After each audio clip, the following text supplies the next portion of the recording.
Yindaba uMisizulu Makhanya uthi akaqualify ukuhlala esihlalweni. Nansi impendulo, uMisizulu uzalwa isibeletho esingcolileyo. Isibeletho sikabani? Isibeletho sikaMntana weNkosi uMantombi Dlamini oqhamuka ebukhosini baseSwatini. UMdlokombane ingonyama yebuza nje ukhothama nje uMdlokombane lelo qiniso beselazi beselifikile kuye bese iqediwe futhi neprocess yokulungiswa kwalo. uMntana weNkosi ulala nje ukhothama nje ubelazi lelo qiniso elokuthi akakwazi ukuzala inkosi futhi beselenziwe nesiko lokuthi esibelethweni sakhe ufakwe enye yamadodana kaMdlokombane angawazali biological, kodwa ukuze kube nenkosi kwaZulu uma kwebuza ingonyama uMdlokombane kwakumele kube nesiko elenziwayo. Enziwa-ke ama-meetings after iqiniso lifikile kuMdlokombane elokuthi wadayiselwa ingulube isesakeni ngokulobola uMntana weNkosi uMantombi Dlamini. Kwabe sekwenziwa ama-meeting ukuthi lelo phutha lizolungiswa kanjani na.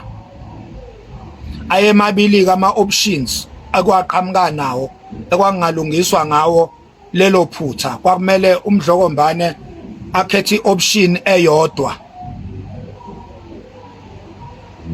Oqala umbono kwabo ukuthi uMdlokombane akaphinde futhi akhethe khona esigodlweni eSwatini ebukhosini, akhethe enye intokazi ayilethe kaZulu izozala inkosi. Akakuvumanga lokho uMdlokombane ukwenza ngoba wayengesenalo ithemba lokuthi angeke futhi aphinde adayiselwe enye ingulube isesakeni. Ilapho uMdlokombane wabe sekhetha u-option number 2 wokuthi akukhethwe enye yamadodana akhe okuyiyona endala bese kwenziwa isiko lokuthi ifakwe esibelethweni sikaMntana weNkosi. Yena lo onesibeletho esingcolile akwenziwe isiko lokuthi akukhethwe madodaneni esendeni likaMdlokombane ebese ifakwa leyo ndodana ngokosiko, ngoba biological uMntana weNkosi uhlulekile ukuzala inkosi, hayi ngoba ezenze yena ngenxa yamanyala azaleke kuwo, ngenxa yomndeni wakhe nabazali bakhe. Uhlulekile ukuletha inkosi kwaZulu. Kwabe sekwenziwa-ke isiko, nakhona lelo siko uMdlokombane wayehlonipha yena uMntana weNkosi, emhlonipha, emdabukela. Wathi okungcono akwenziwe isiko thizeni lokuthi akufakwe enye yamadodana ami i-introduce esibelethweni sikaMntana weNkosi ukuze kuzoba yiyo leyo ndodana eyoba inkosi. Nangempela-ke kwavunyelwana ngo-Elothi, yenziwa lelo siko lelo, kwathathwa umntwana uZonda Magwala wayiswa eSwatini kwayokwenziwa isiko lokufakwa kwakhe esibelethweni sikaMntana weNkosi ukuze ezoba inkosi. Ngicela ukukuphinda-ke lokho, ngithi mina lenziwa isiko elalichazwe ukuthi nansi inkosi. AbaseSwatini, abasesigodlweni saseSwatini bayakwazi lokho, lenziwa yibo lelo siko lelo ngoba ibone kwakumele balungise iphutha lenkohlakalo yokudayisela uMdlokombane ingulube isesakeni. Iliphi lelo phutha Makhanya elenziwa ubukhosi baseSwatini na? Uchaza ukuthini mawuthi ebukhosini baseSwatini indlunkulu yakwaZulu yadayiselwa ingulube isesakeni ngokuthi inikezwe uMntana weNkosi uMantombi Dlamini na? Usho ukuthini ngaloko na? Ubhuti wasesigodlweni eSwatini walala nosisi wakhe ukuze kuzaleke uMntana weNkosi uMantombi. asiqhubekeni. Kwasuka indodana yalala nendodakazi, kwazalwa umntanenkosi uMantombi Dlamini. Uyayiva ke ngokho amaqiniso lawa eningawazi izulu. Enye into ungayikhuluma uyidefend uzume ngomlenze owodwa kanti wenziwa ongazi. Ubhuti noma indodana ezala umntanenkosi kanye nonina kamntanenkosi bayalamana bandawonye.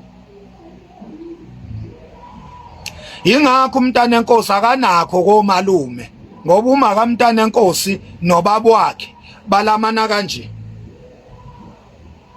Lelo ke kwaba yichilo, kwaba yihlazo ela disqualifya isibeletho samntanenkosi ekutheni singakhiqiza noma singazala inkosi. Ake ngikuphinde lokho. Isibeletho sikaMantombi Dlamini umntanenkosi ozala uMisizulu already besingcolile, sizala uMisizulu nje impilo yaso yonke singcolile. Ingakho uMisizulu engaqualify ukuba inkosi ngoba uzalwa umama ozalwa ngamanyala. Lento ayidingi ama-emotions, ayidingi ukuthi ube umuntu osohlangothini oluthile, kudinga nje ukuthi ube umuntu ozwana neqiniso. Umntana uLokhuze, umntanenkosi uMantombi Dlamini owunina kaMisizulu uzalwe ngamanyala. Lokho kumenza abe ngongcolileyo makukhulunywa ngobukhosi. Ingakho ke uma ngabe litholakala leliqiniso zembuleka izinqe ngaleli qiniso,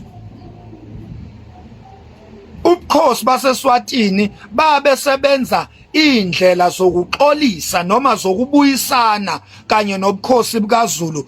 Baxolisa kumdlokombane, ulala nje umdlokombane kwase kuxolelwene.